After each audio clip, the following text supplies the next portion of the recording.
We'll go by the roof. Ah, we're live. Hello. Live. Here we go. Friday Facebook session. We're on StreamYard again, and StreamYard always it like jumps the gun, so it always makes me a little bit surprised. But anyway, here we are, Friday again, and we are joined by Elliot from Be More Social. Elliot, say hello. Hello. It's nice to meet you both. Yeah, and you are based over in Doncaster, is that correct? In Doncaster, yeah. So we're based in Doncaster, Be More Social, and we just specialize in social media, really. Because everything's a beast in itself. You've got to specialize somewhere. Absolutely. No, you absolutely do. And I know we were just saying before we came live that my sister Hannah, she networks with you, so she knows you guys quite well, doesn't she? But just explain kind of what you do. I know you said you specialize in social media at Be More Social, but what kind of businesses do you help? What kind of stuff do you do? To be honest, well, first of all, we're a social media consultancy. We're not like an agency. Where I'm the coach, the guru, where I coach businesses from like head cook and bottle wash, one-man bands, all the way to multi-million-pound organizations that have all the marketing teams. So it's kind of a whole mix. And the benefit is I do group calls to bring them all together. So you get them bouncing off each other, which is the best part. You got to think like huge corporations thinking, hang on, how's that small? How are they doing that? And we're missing out. And then you've got all the self-employed people, their own business, thinking, hang on, I could be doing that. And so it's nice to see like everyone grows together. And I just teach them how to use social media themselves so they can actually get benefit from it. Because it's not always about outsourcing. Sometimes you've got to have some knowledge yourself so you know what to expect from someone. You do, and absolutely. I mean, that's one of the great things about social media, isn't it? That it is that great leveler, and you can be absolutely a one-man band or a small company, and if you're just a little bit savvy about it, you can absolutely compete with the big boys on social, can't you? And that's what's great about it. Okay, well, it's awesome. Simon Daly, who are you? Simon Daly from Grow Traffic. I'm one of the directors here. What else? I've been on social media for a long time now. Like the rest of us. Do you know what? I got one of those that when Facebook gives you your memories, and it was another enlightening conversation that Hannah and I were having 14 years ago. I don't know if you remember when 14 years ago you used to use Facebook like a messenger thing, didn't you? So I get loads of memories of me and Hannah just saying, "Are you all right? What are you having for dinner today? Like, what did you do last night?" on our Facebook call. Oh, that was the go-to. Yeah, exactly. It was cracking. Originally, it said your name at the beginning of the post, didn't it? So it was like, is blah blah blah blah. Dot. So none of them make any sense anymore when you look back. No. Yeah, they just say like hungry or hungover or something. Literally, it's like sharing your conversations with the World Wide Web. Yeah, that's exactly what we're doing, and we presumed that nobody could see them. Anyway, we're not here to talk about our social media history. Or even Facebook. To talk about LinkedIn. Yeah, we're not even here to talk about Facebook. We're here to talk about LinkedIn. So one of my favorites. We'll get to the point eventually. Simon Daly, do you use LinkedIn? I do use LinkedIn. I've used it for years. I've used it since not long after it came out. Really, I got right on board with it quite early on. I think I've got about 7,000 or 8,000 connections on there. So and have you used it consistently? Have you used it consistently, or have you had kind of gaps? No, I've pretty much used it consistently. What I've not, but when I say I don't think I've really used it effectively. I've always kind of used it just more as a kind of connection platform. And it's only in the last few years really that I've started focusing on using it more as a social platform in its own rights. And I think that's a bit of that is just, LinkedIn's got the functionality's got better, and they have encouraged it. They've actively got the community going, and it wasn't really going for a long time. It was almost like an online Rolodex at one point. Well, that's exactly what it was, wasn't it? It was essentially a CV site where you would upload your CV. It almost was a bit like Indeed. It was a bit like a job site. And then as they got the competition in from kind of Facebook and Twitter and the other networks grew, they had to really double down and think, well, what is it for? And yeah, now I know some people that run their entire business through LinkedIn. All of their leads come through LinkedIn. They find all their new business for it. So I think it has really changed from what it was all those years ago. So Elliot, what do you use LinkedIn? Do you like it? What are your views on it? Absolutely love it. It is in my top 2 platforms I use. Absolutely. Alongside Instagram. I think it's purely because when I first came to it, I had just wanted an account. I wanted to just see professional people, take inspiration. But now over this past year, I think the pandemic's really honed in on it being a community, and it doesn't have to be a platform that's for all professional people. It can just be a platform for people to engage and share business ideas. Inspire people, motivate people, bring people together, maybe in some sort of way where you might not have been connected to someone that's a competitor, but somehow you're working with them. Yes. And that's why I like LinkedIn most. And also, it is one of my favorite platforms in order of finding people, finding prospects, doing social listening, making sure you can do the outreach. To be honest, it is my favorite platform for that, specifically because of their updates over the past 8 months, and that's why completely. Yeah, and I think it was really savvy, wasn't it, that LinkedIn did a television advertising campaign towards the end of the last lockdown, I think, and I thought that was a really savvy move, because you're right, when businesses all of a sudden were not operating in the same way, everyone was operating from home, everyone was a little bit isolated, and LinkedIn did become the place where you could keep up with those business contacts that you might otherwise have seen at your networking events or seen in the office and stuff. And I think it has really come into its own over the last year, hasn't it? Oh, so much so. I think when I saw that LinkedIn advertisement, I was thinking, hang on, that's not like them to do a TV ad. That's a lot of money to go splash out on. And as soon as they did that, I realized that they were becoming a part of that bracket of the big 3 in terms of saying daily usage and interaction. And alongside that, Facebook, Instagram, and then LinkedIn was just coming into the fold as in this past year, because people could go touch base with a completely different industry they never heard of and get some work from it, or say find some word of mouth through LinkedIn. Word of mouth has probably been the best for LinkedIn over the past 8 months, I'd say, because it goes anywhere. You see who's liked, who's commented, and that's not the same on other platforms. No, it's not. And there is, there are some really unique. I go through periods with social media platforms. I get a bit bored with them, but what I always realize each time is that though what I am seeing on those algorithms is completely within my power. And yet, if I just use some different hashtags, reach out, join some different groups, start to talk to some different people, it completely changes what you're seeing. And so sometimes you do get, it's exactly the same with my Facebook, with my YouTube music. You get trapped in a bit of an algorithm loop, don't you? Because you've been sort of looking at and seeing the same things over and over again. But it's within your power to change that. And that's the thing. And I think LinkedIn has got better enabling people to do that recently. It'll suggest more things and, that give you more events, give you more people that are a bit more varied. So yeah, anyway, we're not all here to talk about us. So let's crack on. So today, 89% of B2B marketers will use LinkedIn as one of their primary marketing channels. So that's nearly 90% of marketers will use LinkedIn. Again, when we're talking to clients, sometimes they say, well, our customers aren't on social media.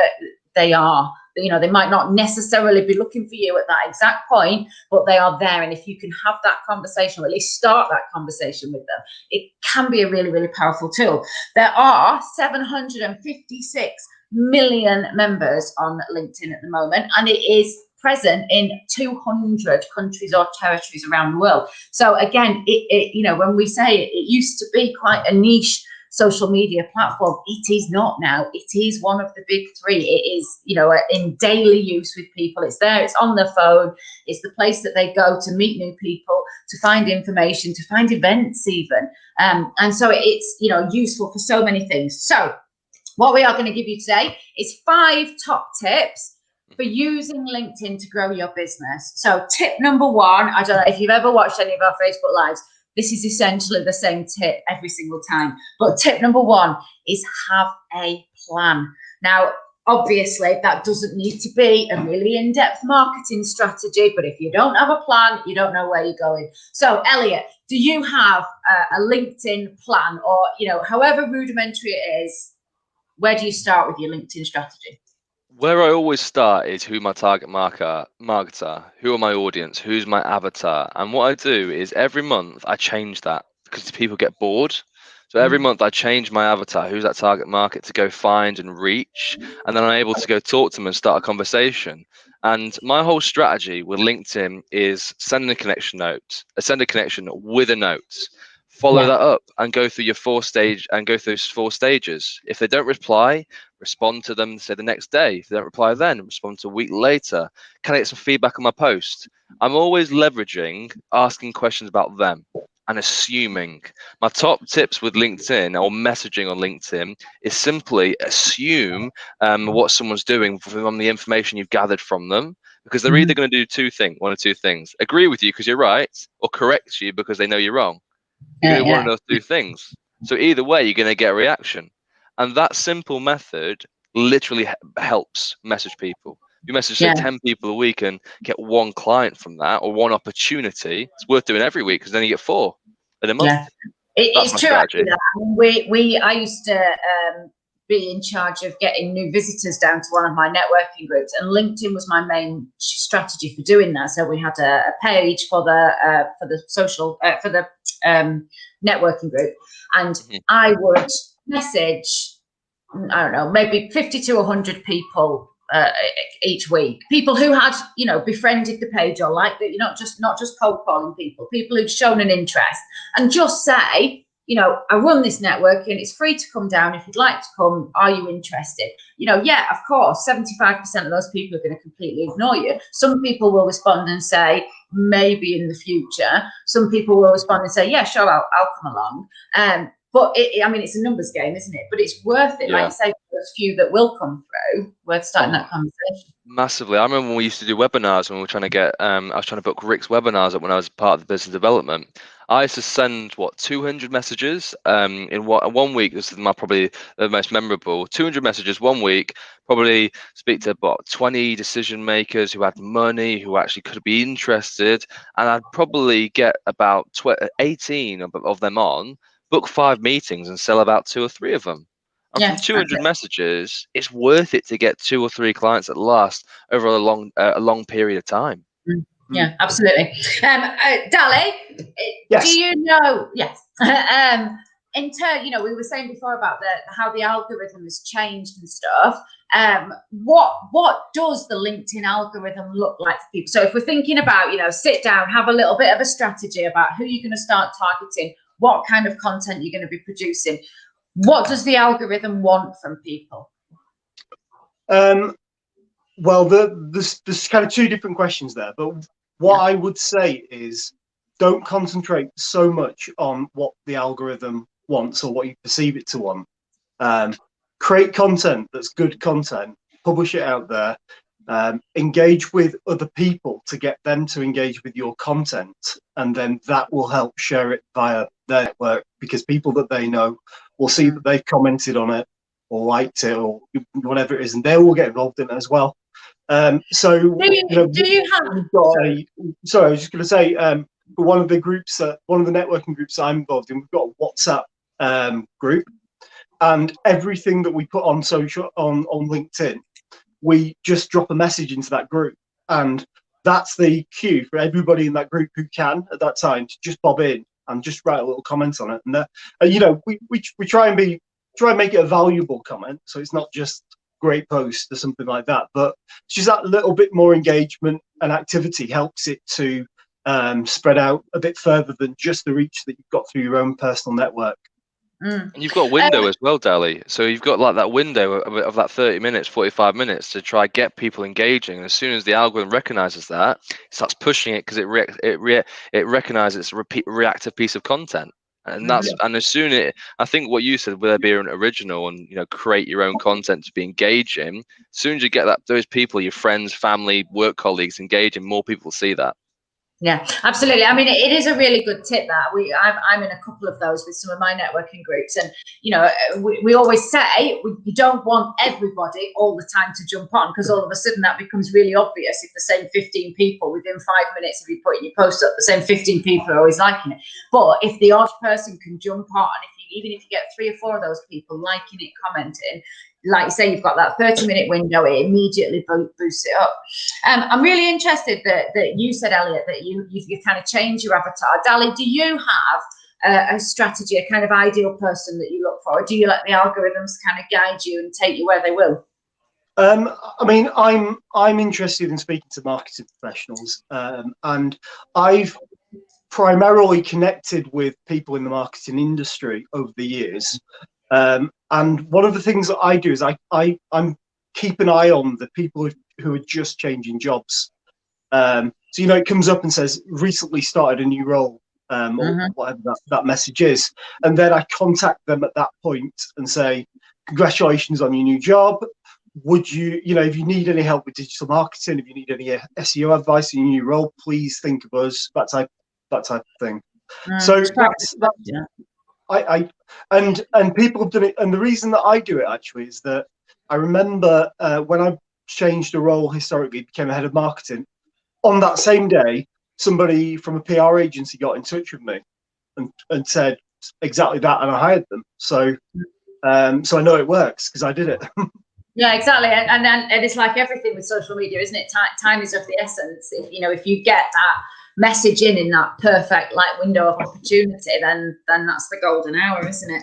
Well, I do want to move us on from point one, but I just want to, we've taken 20 minutes already. Jesus, we're only supposed to have half an hour and we've only done point one. But yeah, LinkedIn always say that the way that they prioritize content is people talking about things you care about, and so that tells you they do prioritize. They're quite open about this, but they prioritize content first of all based on who your contact sphere is, so who are you connected with and all the rest of it, and then what are they talking about? Are they subjects that you are going to be interested in? So like I said before, if you find that your timeline is getting a little bit samey, stick some different hashtags in there, go and join some different groups, and you'll just start to diversify the type of content that you're seeing, because you're giving LinkedIn those cues that say, actually, today I want to look at posts that are about technical SEO or content creation or whatever, and it changes it. So it's within your power. Okay, I'm moving us on. Number 1, have a plan. Number 2, create good content. We have already mentioned this, but you've already said create compelling content. I think it's always quite handy as well to have a look around at what your connections are talking about. Have a look in groups. What are they talking about? You start to get a feel for the type of content your audience is going to be interested in, and then you can tailor your content calendar accordingly. Is that how you do it, Elliot? Well, that's what I was going to say. That goes back to being relevant. Always try to be relevant. And going back to content, if you isn't get sort of samey and you're building that content fatigue, throw an isolation post in there. Talk about Boris. Talk about something. Talk about National Earth Day or National Beer Day, whatever you want, whichever you prefer. Beer Day, obviously, if it's bank holiday, because it's better. But what I do in terms of what I do with content, it's more that I try to give value. And one thing I always live by is educate, entertain, and inspire. I always live by that, because if there's one of those 3 things you're doing, you're giving value, and all people want to do is have value constantly in some way, shape, or form. And that's why you got to see social media as a place where people are sort of lazy and they want easy content, and that goes back to you, Dali, saying it's got to be compelling. So you've got to make sure you're giving people value, and that's my own method. Well, as well, and I always say to people when I'm training on social media and stuff, think about the kind of content that you interact with yourself. If there is something that is truly adding value, if it's teaching me something, I read quite a few sort of, those PDF slideshows recently. I've read quite a lot of those because they've been teaching me something and I haven't had to pay for it, which is even better. So, that's the kind of content that I'm interested in. That's likely what my audience is going to be interested in as well. So it's usually a good guide. I think as well, what you said there about, using your calendar days, that's really important. Sometimes you can just, if you're constantly talking about the same thing, we always talking about SEO and search marketing and all the rest of it. Sometimes that can get a bit boring. So if you throw in a post for National Cat Day, it just gives people that opportunity to engage with you on a different level, doesn't it? Dali, what do you do? You post quite a lot of kind of technical content, don't you, on LinkedIn? I mean, I wouldn't say, I don't think it's not massively technical, but I'm quite targeted. I don't throw a lot of the the dead cats on the table type content. Completely. The cats are not dead. I post No, about. I don't do that. I don't throw a dead cat on the table. Put it that way. So I'm quite focused on that kind of SEO stuff, and and general digital marketing. But I do every now and then on LinkedIn stick something up that's a bit more personal, say, and that those tend to get kind of good engagement rates. I was going to say as well that it's important to mix up the different types of content that you're going to put up there, and also use their native content. So there's just LinkedIn. Explain what native content means, Dali. So the opportunities to create content on their own platform. So instead of linking to a blog post on your own website, create an article using LinkedIn articles kind of posts. And it is quite important, because one of the things about that is there's fewer people creating that kind of content on LinkedIn than there is creating content on blog posts and all the rest of it, and that's going out into the world in Google. So you do potentially have more of an opportunity to get seen there. Well, the other thing is that, LinkedIn only makes money from you if you are on LinkedIn. And so if you are trying to send your readership off somewhere else, onto your website or onto YouTube to watch a video, or onto Facebook to read a different post, you are sending them off their platform. That's not in LinkedIn's interest. If you are creating content within the LinkedIn universe, you are keeping everybody in there. They're not having to go anywhere else. So LinkedIn will reward that. It does also reward, as you said, multimedia posts. So if you can put an image on there, if you can put a video on there, it does say that LinkedIn prefers the kind of longer form content. So, I tend to write maybe 3 or 4 kind of paragraphs, but they're short paragraphs, sentences essentially, so that I keep it a bit of a chunk rather than just doing sort of really short ones. At the odd time, I'll do a short one. I don't know. What do you find, Elliot? Do you do that? For me, it's very much mixing it up and chopping and changing. So you might have to say what you 2 posts of what you did, 3 short paragraphs in 1 week, and then you might do 1 which is just a simple caption, really easy. Yeah. Both will work well. And what's good is, because of the duration of your LinkedIn post lasts a week, those 3 posts can be seen by all different types of audiences. And then that gives you the ability to say, okay, this worked well, I'll do more of that in the future, because that's what my audience like. That's what they want to see from me. I think a lot of people don't look at the copy enough when they come to posting. They don't look at compelling copy. Going back to what Dali said about compelling content, what about the compelling copy? There's somewhere to go after that. And people forget about using the keywords, positive keywords. We're not newspapers. We're not, say, certain media outlets where they're using negative stories. We're trying to use positive keywords so get positive engagement. And that's where you might say, chuck in an emoji, let people recognize it visually. And I think the hashtags is a big thing as well. Using your 3 hashtags and rotating them is really important. So LinkedIn knows you're consciously using different hashtags to reach new people. It's a really important point that, you just do not, and this is that people get confused, don't they, with LinkedIn. They think, oh, it's the professional network. It must be professional. It is a professional network. It is still social media. People are not going on LinkedIn because they want to be made miserable. So, they want to read your good news stories. They want you to be upbeat. They want to see happy things. So be positive, put a positive spin on it. Absolutely. Use your emojis. It is still social media. And I think people forget that. I am going to move us on. We're running massively over time here. So number 1, have a plan. Number 2, create good content. Number 3, grow your community. So obviously this is, getting new followers, seeking out new people and follow them. But also it's about joining groups, joining events, all the rest of it. It's about building a community, isn't it? It's becoming that becoming that expert in your own area, so that you don't just join communities, you lead communities. So Dali, I'll come to you first this time. How do you do that? Well, one way, like I think I said earlier, is examples like the WhatsApp group, is to actually engage with people that to start off with, because they're your community anyway. They're your real life community, and they're the ones that are going to most support you. So you know, you start there and you kind of work out. Then you kind of reach out to people that are in your industry, people that are in similar positions to you. I always find is a useful way to kind of connect with people, and keep an eye on what they're doing. Be a bit targeted about it. Know the type of person that you want to target. Find specific people that you've already connected with and engage with their content. Yeah, be a little bit strategic about it. But so when you say be strategic, do you everybody that requests you, do you accept them, or are you quite kind of strict about who you will connect with? I wouldn't say I'm strict about who I would connect with. If somebody wants to connect with me, I'm probably likely to connect with them. But in terms of who I actively try and connect with, I'm probably a bit more strategic about that. So I tend to go after marketing directors. Marketing managers, head of marketing, and SEO professionals as well. So that I'm. You know what I do as well.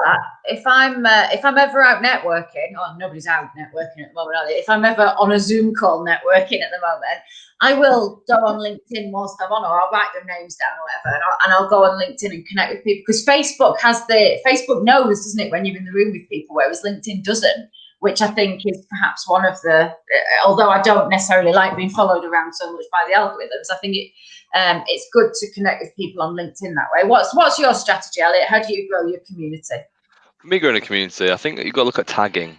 No one tags enough. Tagging, you go back to the point earlier you said about people on social media there to be social. How many times do you scroll through your newsfeed and someone tags someone? How often do you go through that? And that is your biggest way. When you're using LinkedIn, it's about, or any platform, in fact, it's about using the multiple features of a platform. It's not just about posting, commenting, messaging, about using your stories. People they forget about these things. Look at your LinkedIn today and then go see how many people you connected to that using their stories effectively. How many are tagging properly? How many are they connecting with that are going to get value from? And for community wise, my strategy is I won't ever accept someone if they're not giving me value, if I don't think they're going to give me value. And I will always try to connect with someone that's going to give me value. So I always think about value wise. Can I get value from this person? Can I give it? It's like that's a give and take, so that when I do eventually come to this person, we've got common ground. There's something to talk about. And that's my strategy as a whole. Absolutely. And I think as well, I agree with all of that, but also I think people get really nervous when they're on social media, and this happens in Facebook groups. And I don't know whether this is, more related to, women and their imposter syndrome or not. But people think like, I have to have been in a group for a long time, or I have to have known this person for a long time before I can comment on it. I just dive in. If I've met somebody once and they put something on, I'll comment on their post and, say, oh yeah, I think this, blah, blah, blah. That's how you build those relationships. You don't have to wait until you've, gone for coffee with somebody or known somebody for 6 months or whatever. Just comment, start conversations, join in with people's posts. That's why there's one thing I always say, and it's whenever I was in the part of the business development side or anyone on social media, there's only one person that can show you off, and it's you. Yeah, absolutely. Yeah, if you sit there and be a wallflower, nobody's going to notice you. It's a bear pit on social media, isn't it? You've got to shout and make yourself heard. Okay, so that's point number 1. Have a plan. Point number 2: create compelling and good quality content. Number 3: grow your community. Talk to people. It's social media. Go out and talk to people. Number 4: we have already touched on this, but it's harness LinkedIn. So, as you've said, LinkedIn has so many features, and people just forget about them. We've already mentioned, tagging people, using hashtags, but also there's things like polls, aren't there? You can run all sorts of things to get your engagement up. What are some of your favorite features, Elliot? I think for me, my favorite features of LinkedIn is the search bar and the all filters. I love it. I cannot say how much I love LinkedIn for that, purely because I'm genuinely able to find people who I can actually talk to and have a conversation with, and know the industry and think, can I finesse it down to this? How long have they been in the industry? Or I want to go to a business page and search their employees. I want to see who's the marketing people.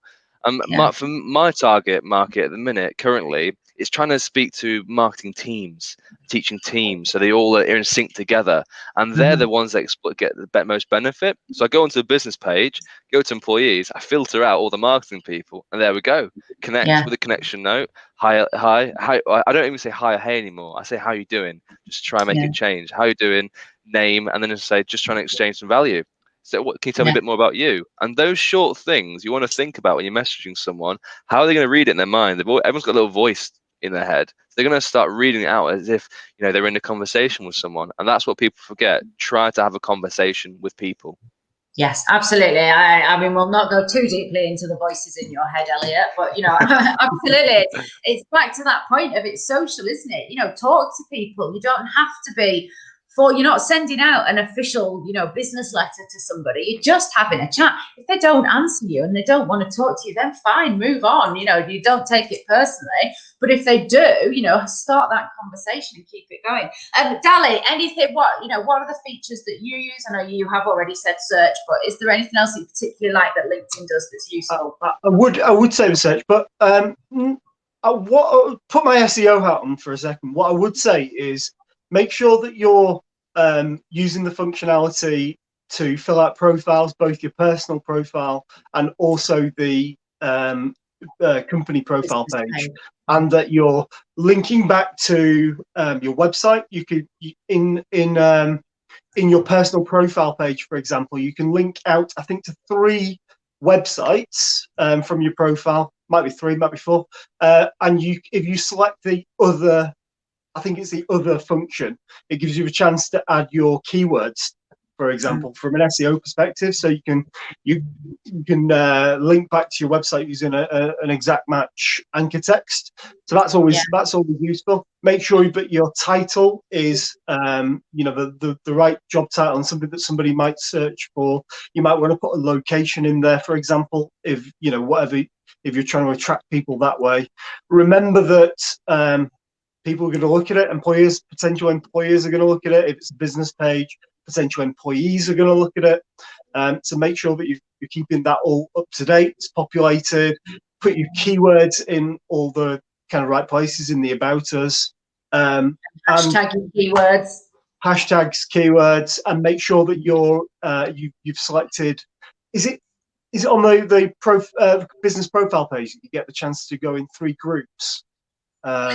It is, yes. Yeah, you can go in your groups. Yeah, so do that.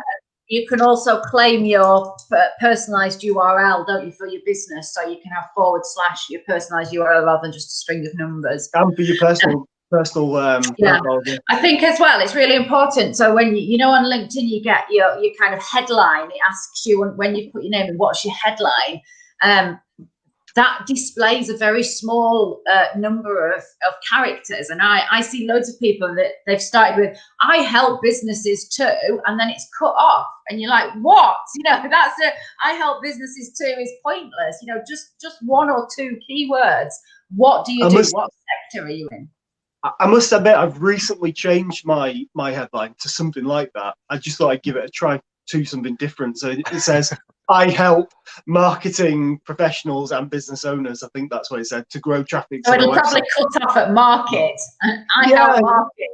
I want to I'll probably. I was thinking I'll probably change it to something like SEO consultant in Lancashire or something like that. I was thinking that this morning actually, but I'm going to move us on. As Liz says, time is marching on. So 5 top tips. Number 1, have a plan. Number 2, create good quality and compelling content. Number 3, grow your community and add value to it. Don't just be one of those annoying people who comes in and tries to sell.